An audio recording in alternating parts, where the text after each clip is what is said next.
दोस्तों, जैसा कि आपने देखा कि अगर आप किसी भी इंडस्ट्री में काम करते हैं, किसी भी वर्कशॉप में काम करते हैं या फिर आपकी कोई दुकान है या फिर आप खेती में काम करते हैं, अगर आपके साथ या आपके किसी साथ वाले व्यक्ति के साथ अगर कोई भी ऐसी दुर्घटना हो जाती है जिसमें कि किसी को चोट लग जाती है या फिर वो बेहोश हो जाता है, कोई जानवर काट लेता है, तो ऐसे केस में हमारा सबसे प्राइम काम होता है कि उस भी व्यक्ति जो भी व्यक्ति हमारे सामने घायल है उसको जल्दी से जल्दी हॉस्पिटल पहुंचाया जाए ताकि हम डॉक्टर से उसका ट्रीटमेंट करवा सकें। लेकिन कभी कभी क्या होता है कि अगर हम पेशेंट को सीधे ही डॉक्टर तक पहुंचाएंगे तो उस हालात में उसका जैसे कहीं ब्लड निकल रहा है तो बहुत ज़्यादा ब्लड निकल जाएगा, या फिर वो पूरी तरह से होश में नहीं आ पाएगा, या फिर और दूसरी तरीके के बहुत कुछ नुकसान ऐसे हो जाते हैं जिसमें डॉक्टर बाद में बोलता है कि कुछ काम आपको पहले करना चाहिए था। तो वो जो कुछ काम होते हैं उन्हीं को हम प्राथमिक उपचार बोलते हैं, और प्राथमिक उपचार यानी कि फर्स्ट एड बोलते हैं। कि फर्स्ट एड जो है वो सभी व्यक्ति नहीं दे सकते। फर्स्ट एड का मतलब ये है कि कोई भी व्यक्ति जब आपके सामने घायल है या फिर उसको चोट लगी है या इलेक्ट्रिकल का शॉक लगा है, तो ऐसे व्यक्ति को अगर आप डॉक्टर तक पहुंचा रहे हैं तो उसके बीच में आपको क्या करना है, वही होता है फर्स्ट एड। तो ये कार्य आप तभी कर पाएंगे जब आपको उसका नॉलेज हो, और नॉलेज के लिए तो हम बैठे ही हैं। हमारा चैनल इसी के लिए काम कर रहा है कि आपको कैसे भी ऐसी जो सारी चीज़ें होती हैं जो इलेक्ट्रिशियन को या इलेक्ट्रिकल की कोई भी फील्ड में कोई भी प्रॉब्लम आती है तो उसको कैसे सोल्व किया जाए।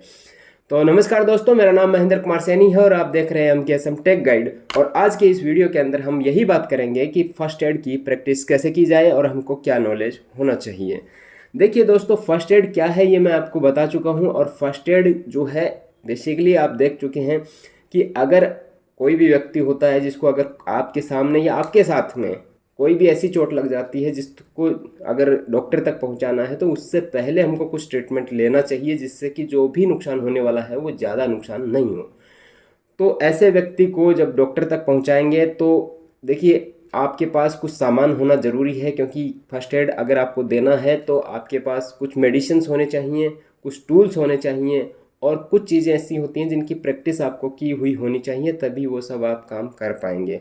तो देखिए, जो हमारे पास एक टूल जिसकी ज़रूरत होती है, जो मेडिसिन होती हैं, उन सबको हम एक जगह पे रख लेते हैं और एक पेटी में रख लेते हैं। उसी पेटी को हम फर्स्ट एड किट बोलते हैं। फर्स्ट एड किट के अंदर हमारे पास क्या क्या सामान होना चाहिए, ये सब चीज़ें अभी हम सबसे पहले देखेंगे कि किसी को भी अगर हमको फर्स्ट एड देना है तो हमारे पास क्या क्या सामान नॉर्मली रहना चाहिए। क्योंकि देखिए, कब क्या प्रॉब्लम आएगी ये तो हमको पहले से पता नहीं होता है। तो कुछ चीज़ें ऐसी होती हैं जिनको हम प्रिडिक्ट कर सकते हैं कि हाँ, संभावना हो सकती है कि भाई ये नुकसान हो सकता है।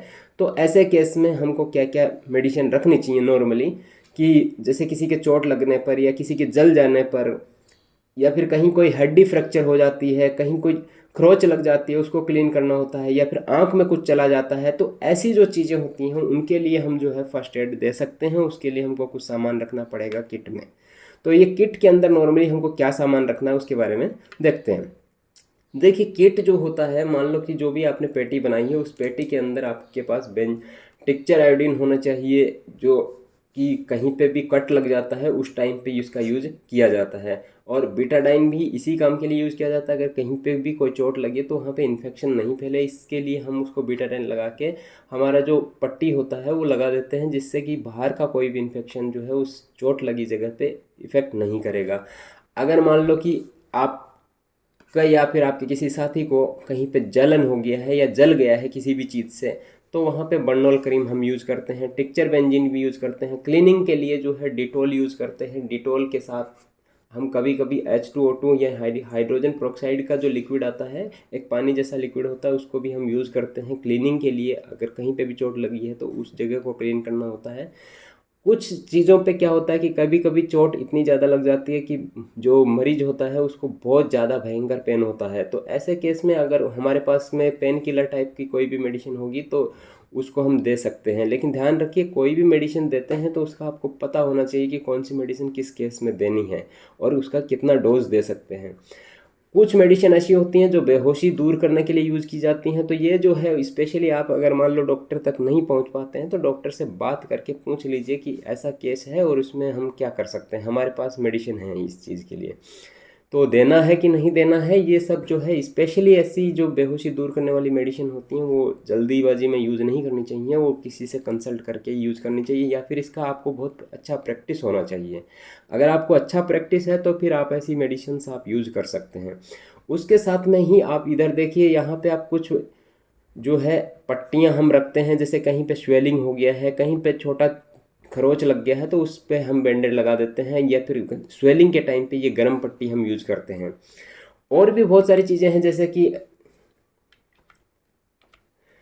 जालीदार कपड़ा हम रख सकते हैं, ताकि जो है किसी जगह पे खून अगर निकल रहा है तो उस जगह पे हम उसको लगा के खून को रोक सकते हैं।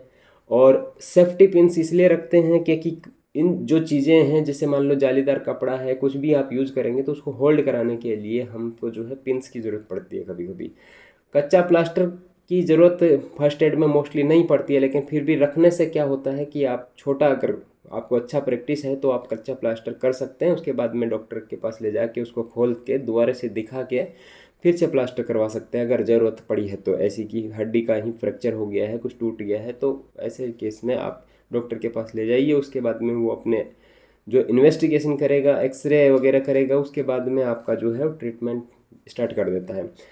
कहीं पे कुछ चीज़ें अगर टेढ़ी मेढ़ी हो गई हैं या फिर उनको सीधा रखना है तो ऐसे केस में आप जो है लकड़ी की जो है यहाँ पे पट्टियाँ रख सकते हैं, इनको भी यूज किया जाता है। जैसे उंगली कहीं टेढ़ी हो गई है तो उसको बांध के रखने के लिए। जह अगर मान लो कहीं पे ऐसा हो गया है कि आपको ऐसी चोट लगी है किसी ग्लासिक मटेरियल से, तो आपकी बॉडी में कहीं ग्लास नहीं चला गया है, उसको अगर अच्छे से देखना है तो कहीं उसके लिए हमको ग्लास का एक लेंस रखना चाहिए कि कोई बहुत बारीक चीज़, जैसे आँख में कोई चीज़ चला जाती है तो और वो सीधी आँख से दिखता नहीं है, हमको भी नहीं दिखता, तो फिर ऐसे केस में हम लेंस लगा के देख सकते हैं कि कहीं आँख में कुछ है तो नहीं। आँख में अगर कुछ डालना है, अगर मुंह मान लो बहुत बंद हो गया है, कुछ दे नहीं पा रहे, तो ऐसे में कोई मेडिसिन अगर मरीज को देना है तो उसके लिए ड्रॉपर हम रखते हैं। कुछ चीज़ जैसे पट्टी काटने के लिए या फिर जो हमारी जालीदार कपड़ा होता है उसको काटने के लिए कैंची वगैरह हम रखते हैं, या प्लास्टर काटने के लिए इस तरीके का टूल होता है। और कभी कभी क्या होता है कि चोट इतनी ज़्यादा लग जाती है या फिर पैर में चोट लग जाती है तो फिर वो जो मरीज है वो चल नहीं पाता है, तो उसको ले जाने के लिए या फिर हमारी गाड़ी में बिठाने के लिए हमारे पास एक फोल्डेबल सॉफ्ट स्ट्रक्चर होना चाहिए, जिससे कि हम जो है जो भी मरीज है उसको आसानी से उसकी गाड़ी में बिठा सकें और डॉक्टर तक पहुंचा सकें। तो उसको जितना हम कंफर्ट देंगे उसको थोड़ा सा इजी फील होगा, और उससे क्या होता है उसका कॉन्फिडेंस बना रहता है, और अगर कॉन्फिडेंस बना रहेगा तो वो आदमी होश में रहेगा और उसको ज़्यादा तकलीफ नहीं होगी। अगर हमारे पास साधन बहुत कम है तो उसका क्या होता है, जैसे कि मान लो कि कोई मरीज है, एम्बुलेंस आने में बहुत टाइम लग गया, तो ऐसे केस में क्या होता है कि मरीज का कॉन्फिडेंस कम हो जाता है कि मैं बच पाऊंगा नहीं बच पाऊंगा, क्या होगा क्या नहीं होगा। तो अगर हम उसका ट्रीटमेंट जल्दी स्टार्ट करा देते हैं तो फिर उसको कॉन्फिडेंस आ जाता है कि, तो उसको लगता है कि हाँ मेरे को ज़्यादा नुकसान नहीं होगा। तो आगे हम देखते हैं कि जो फर्स्ट एड जो है उसमें कोई भी जब भी हम फर्स्ट एड देंगे तो उसको हमको क्या क्या ध्यान रखना चाहिए, क्योंकि क्या है ना कि बिना नॉलेज के कुछ भी काम करेंगे तो उसमें गलती होने का बहुत ज़्यादा चांस होता है। अगर गलती कर दिया तो फिर बाद में उसका नुकसान भुगतना पड़ सकता है। तो हमको जो है क्या ध्यान रखना है फर्स्ट एड देते टाइम पे, देखिए जो भी व्यक्ति जिसको भी चोट लगा है उसको सबसे पहले दुर्घटना स्थल यानी जहाँ पे भी चोट लगा वहाँ से हटाकर एक आराम वाले स्थान पर रख उसको लेटाया जाए, ये सबसे पहला काम होता है। दूसरा काम ये होता है कि आप जो भी पीड़ित है उसके चारों तरफ जो बहुत सारे लोग इकट्ठा हो जाते हैं देखने वाले, तो उनको आप हटा दीजिए वहाँ से, उसको कोई फ़ायदा नहीं है। और उस जो मरीज है जो भी पीड़ित व्यक्ति है उसको आराम से अच्छी हवा आने दीजिए। और उसके बाद में देखिए कि जो पीड़ित व्यक्ति है उसके मुंह में कोई नकली दांत या फिर कोई पान गुटखा तंबाकू इस तरीके की कोई चीज़ नहीं खा रखी है, तो ऐसी चीज़ें खाने से क्या होता है कि विक्टिम को या मरीज को सांस लेने में बहुत दिक्कत होती है, वो चीज़ें निकाल दीजिए उसका। उसके बाद में देखिए जो भी अगर कोई व्यक्ति है उसको इलेक्ट्रिकल का शॉक लगा है, तो इलेक्ट्रिकल शॉक में क्या होता है कभी कभी छाले पड़ जाते हैं, तो यहाँ पे ही आपको ये ध्यान रखना चाहिए कि उस बॉडी के किस पार्ट में छाले पड़े हैं, उस हिसाब से उसको कंफर्ट से लेटाइए। और जहाँ पे भी छाले पड़े होते हैं उस जगह को आप किसी सूखे कपड़े से या कागज़ से ढक दीजिए, जिससे कि उसके ऊपर बाहर के जो छोटे जानवर हैं वो उसके ऊपर नहीं बैठेंगे, जैसे मक्खियाँ मच्छर इस तरीके के जानवर नहीं बैठेंगे और इन्फेक्शन नहीं फैलाएंगे। उससे क्या होगा कि और बीमारी बढ़ने का खतरा कम हो जाएगा। उसके बाद में यदि कोई पीड़ित व्यक्ति या फिर जो है वो किसी ऐसे कमरे में है जहाँ से उसको बाहर नहीं निकाल सकते, तो उस टाइम पे आप देखिए कि वहाँ पे खिड़की दरवाजे थोड़े से खोल दीजिए। उससे क्या होगा कि थोड़ी हवा अच्छी आएगी और उसको जो है बेचैनी नहीं होगी। और आगे आपको क्या ध्यान रखना है कि अगर मान लो कि ये जो घटना हुई है वो अगर सर्दी के मौसम में है, रात को है, तो ऐसे में क्या कीजिए कि आप एक अच्छी से वैसे कपड़े पे उसको लटाइए जिससे कि उसका जो है सर्दी से वो बचा रहे, और कोई कंबल उड़ा दीजिए जिससे कि उसको ज़्यादा सर्दी या ठंडक नहीं लगे, और उसका मुंह जो है वो खुला रखिए जिससे उसको सांस लेने में कोई दिक्कत नहीं हो। और जब भी अगर इलेक्ट्रिकल को शॉक लगा है तो ऐसे व्यक्ति को स्पेशली थोड़ा ज़मीन पे लटाइए, और कोई भी दरी बिछा के, जिससे कि उसके अंदर अगर इलेक्ट्रिकल चार्ज कोई स्टोर हुआ तो वो चार्ज भी आपका जो है ज़मीन में चला जाएगा। उसके हाथ को ज़मीन से टच करा दीजिए, उससे क्या होगा कि वो बॉडी डिस्चार्ज हो जाएगा। उसके साथ में आपको यदि देखना है कि अगर किसी भी तरीके से मान लो उसको सांस लेने में बहुत ज़्यादा दिक्कत हो रही है, उसका सांस चल नहीं पा रहा है, तो ऐसे केस में हमको एक कृत्रिम सांस देने की ज़रूरत पड़ती है। तो कृत्रिम सांस किस तरीके से देना होता है, कौन कौन सी विधियां होती हैं, और उस विधि को किस कंडीशन में हमको यूज करना होता है, अभी हम यही जानेंगे आगे के इसी वीडियो के पार्ट में। और उसके साथ ही आपको ये भी ध्यान रखना है कि अगर आपको लग रहा है कि जो भी व्यक्ति है जो दुर्घटनाग्रस्त हुआ है वो मृत हो गया है, यानी कि मर चुका है, अगर आपको लग रहा है ऐसे केस में, तो प्राथमिक उपचार में जैसे कि कृत्रिम श्वास देने या इस तरीके की जो क्रियाएं होती हैं, या फिर कहीं पे ब्लीडिंग हुआ है तो उसको रोकने का प्रयास करना, ये सब बंद नहीं करना चाहिए जब तक आप डॉक्टर के पास कंफर्म नहीं हो जाए। अगर ज़रूरत पड़ रही है तो ये प्राथमिक उपचार आप उसका चालू रखिए, उसके बाद में डॉक्टर के पास लेके जाइए। डॉक्टर को अगर कुछ समझ में आता है, कुछ बचाव कर सकता है तो वो करेगा, अदरवाइज जो होना है वो हो गया। क्योंकि अगर प्राथमिक उपचार आप बंद कर दिए और वहाँ पे डॉक्टर को लगा कि मैं कुछ कर सकता हूँ, तो ऐसे केस में क्या होगा कि नुकसान होने का चांस बहुत ज़्यादा बढ़ जाता है। तो प्राथमिक उपचार आप उसका जारी रखिए। साथ में ही आपको ये भी देखना है कि अगर कोई इलेक्ट्रिकल शॉक लगा है और व्यक्ति बेहोश हो चुका है तो उसकी श्वसन क्रिया को कुछ समय के लिए बंद हो गई है, तो लेकिन धड़कनें उसकी चालू हो रही हैं, चल रही हैं, तो ऐसे केस में आपको सीपीआर देना आना चाहिए, और सीपीआर से आप उसकी जान बचा सकते हैं। कृत्रिम श्वास देना आपको आना चाहिए, कृत्रिम श्वास दे के आप उसको बचा सकते हैं। तो कृत्रिम श्वास देने की जो विधियां हैं उनके बारे में हम देखते हैं। देखिए 4 विधियां हम मोस्टली यूज़ करते हैं, और कौन सी विधि किस केस में यूज़ करते हैं वो भी हम देखेंगे। इसमें सबसे पहले विधि आती है सेल्वेस्टर विधि। सेल्वेस्टर विधि के अंदर क्या होता है और कब इसको यूज़ किया जाता है और किस तरीके से यूज करना है, ये हम देखेंगे इसी वीडियो के अंदर। दूसरी जो विधि होती है वो होती है सेफर विधि, और तीसरी जो विधि होती है मुँह से मुँह में हवा भर के हम श्वास दे सकते हैं।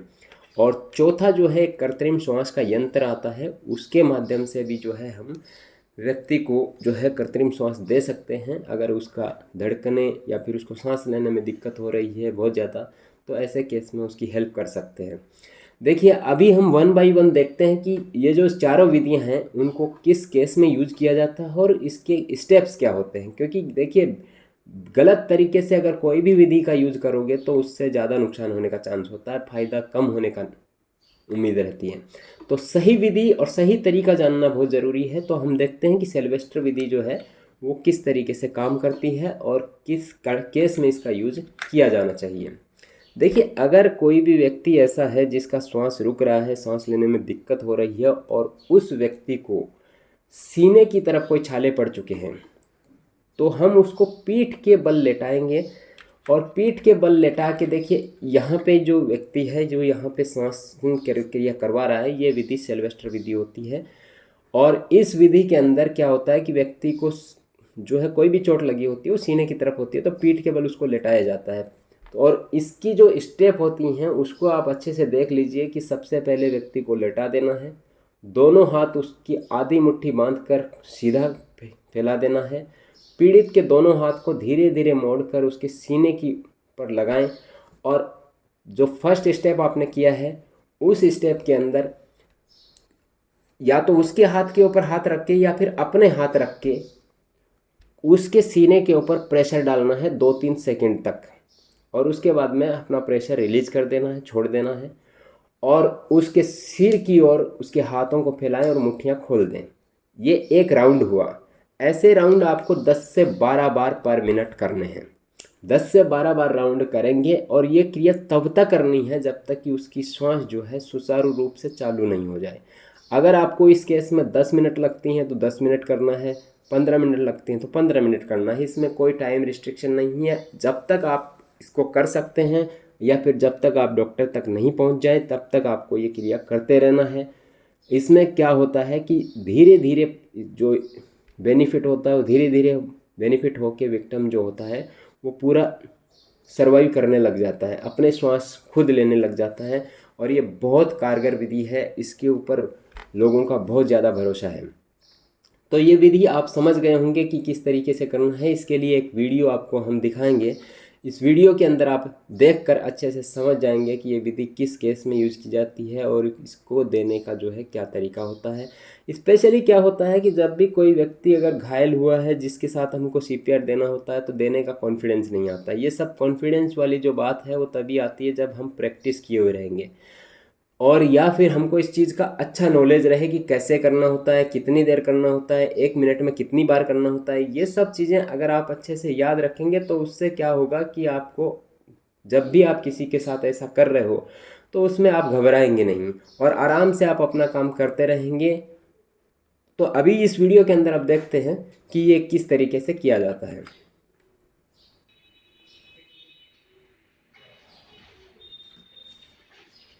देखिए, जो भी व्यक्ति यहाँ पे गिरा है उसको शॉक लगा है। शॉक लगने के बाद में जो भी साथ काम कर रहे थे वो लोग उसको उठा के किसी अच्छी जगह पे जहाँ पे हम इसको रख सकते हैं वहाँ पे रखा जाता है। और रखने के बाद में आप देख रहे हैं कि जो भी साथ वाला व्यक्ति है वो क्या करते हैं। उसको कंफर्ट देने के लिए उसके शूज़ निकाले गए हैं, उसका बेल्ट निकाल दिया गया है और उसके शर्ट के जो बटन हैं वो खोल दिए जाते हैं ताकि उस व्यक्ति को जो है कोई भी परेशानी नहीं हो। अब सेल्वेस्टर विधि देने के लिए हमारा सबसे पहला काम ये होता है कि पीठ के बल लेटा के उस और सीने के नीचे कुछ रख दिया जाता है जिससे सिर जो है वो ऊपर हो जाता है, सीना ऊपर आ जाता है और उसके हाथ पीछे किए जाते हैं और उसी के हाथों के ऊपर जो है प्रेशर दिया जाता है जिस तरीके से आप देख रहे हैं। और इस प्रेशर के माध्यम से ये थोड़ा सा फास्ट कर रहा है लेकिन 3 सेकंड, कम से कम 2-3 सेकंड इसका प्रेशर होल्ड रखना है और उसके बाद में हाथ छोड़ के पीछे करा जाता है। तो ये विधि जो है सेल्वेस्टर विधि कहलाती है। इस तरीके से हम जो है कोई भी पीड़ित व्यक्ति को श्वसन क्रिया करा सकते हैं। उसके बाद में देखिए हम जो है सेफर विधि देखेंगे। सेफर विधि के अंदर भी यही केस होता है लेकिन सेफर विधि के अंदर तब काम में ली जाती है जब जो भी कोई पीड़ित व्यक्ति होता है उसके सीने की ओर, पीठ की ओर कुछ घाव लगा हो। पीठ की ओर अगर घाव लगा है तो पीठ की ओर ही हम अगर उसको लेटा देते हैं तो ऐसे केस में क्या होगा कि उसकी जो घाव हैं वो बढ़ जाएंगे। अगर हम उसको सीने की तरफ लेटाएं तो क्या होगा कि उसके जो घाव हैं वो ज़्यादा खरोच नहीं बढ़ेगा और उसको ज़्यादा तकलीफ नहीं होगी, ज़्यादा पेन नहीं होगा। और ये जो विधि है उसकी पहली स्टेप यही है कि आप उसको घुटने के बल बैठ जाइए उसके पास और अपने दोनों हाथ पीड़ित की पीठ पर इस प्रकार रख लीजिए कि आपके दोनों हाथ सीधे रहें और चारों उंगलियां आपस में मिली हुई रहें। तब वे अंगूठे से समकोण बनाएं। और दूसरा काम ये होता है कि इस स्थिति में आगे की ओर झुकते हुए पीड़ित की पीठ पर भार डालें क्योंकि हमने उसको सीने की बल लेटा रखा है। ये वीडियो के अंदर आप देखेंगे तो और ज़्यादा क्लैरिटी आपको हो जाएगी कि ये किस केस में और किस तरीके से यूज की जाती है। 2-3 सेकंड के लिए पीठ की तरफ आप प्रेशर लगाइए। प्रेशर लगाने के बाद में आप उसके हाथों को सीधा कर दीजिए, कोहनी सीधा है और भुजा धरती के लंबवत हो, शरीर का भार की हथेली पर डालें। तो इस तरीके से ये जो विधि है उसको आप यूज कर सकते हैं और तरीका वही है। ये 2-3 सेकंड तक आपको प्रेशर डालना है, प्रेशर रिलीज करना है, फिर 2-3 सेकंड तक प्रेशर डालना है, प्रेशर रिलीज करना है। और ये विधि 1 मिनट में 10 से 12 बार फिर कर सकते हैं और तब तक करनी है जब तक कि उसकी सांसें जो हैं वो सुचारू रूप से चालू नहीं हो जाए, भले ही इसमें 10 मिनट लगें, 20 मिनट लगें। और इस वीडियो के अंदर आप देखेंगे कि किस तरीके से विधि की जाती है।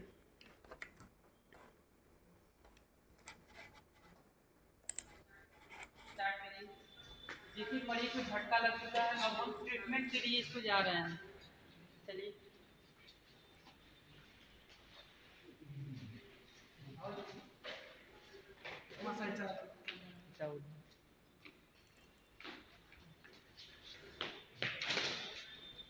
मरीज को लिटाएं।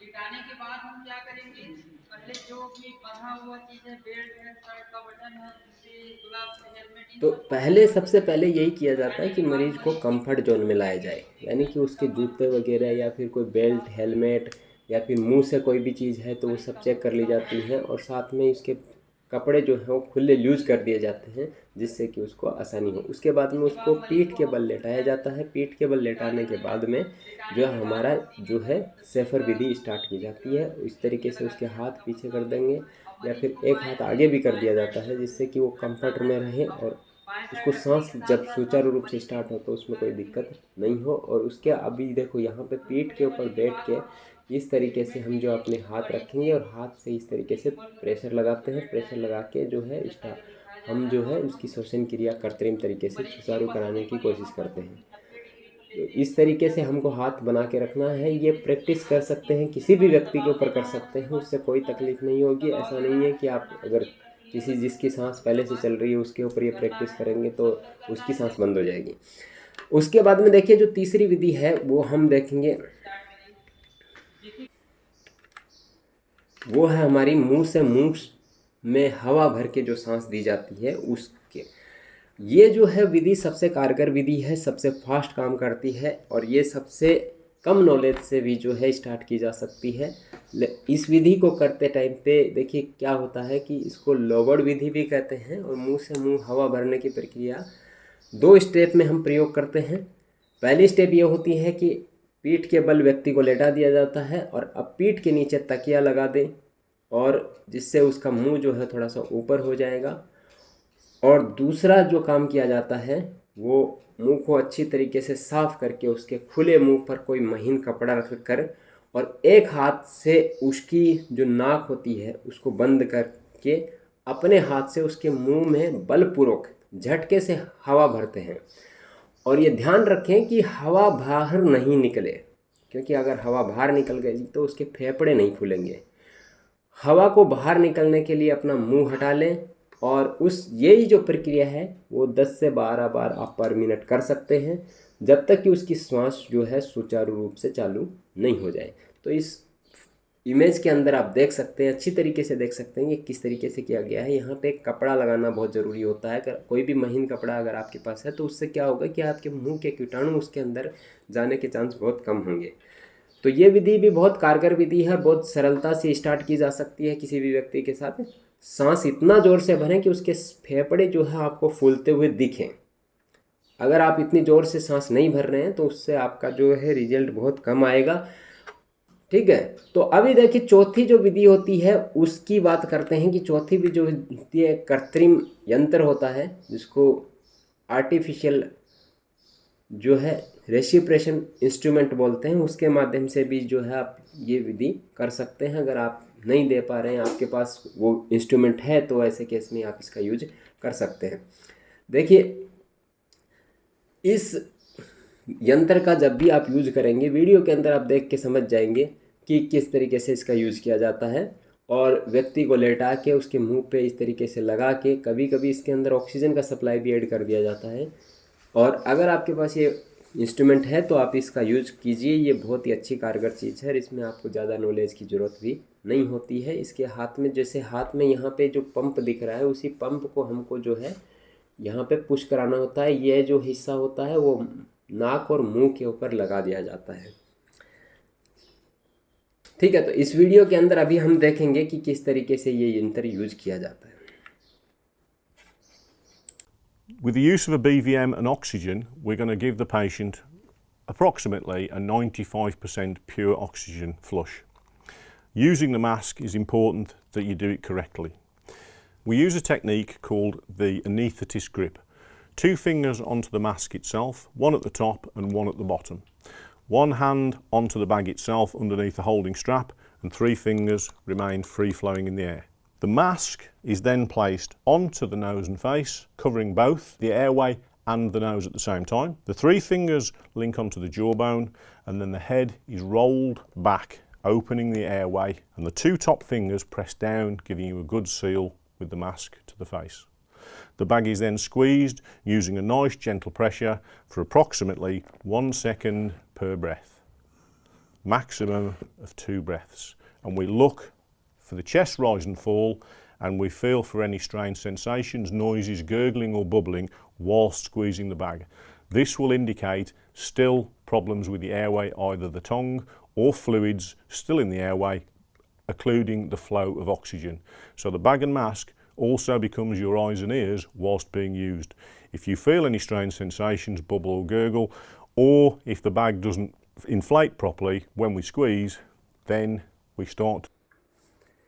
ठीक है, तो उम्मीद करते हैं कि ये चीज़ जो है आपको समझ में आई होगी और ये चीज़ आपके बहुत ही काम की होगी। अगर आप इसका थोड़ा भी नॉलेज रखते हैं तो आपकी लाइफ में बहुत बार ये यूज आएगी, और जब भी आप किसी की लाइफ के साथ आप इस तरीके से उसकी ज़िंदगी बचाने में हेल्प करेंगे तो आपको बहुत ज़्यादा सुकून मिलेगा।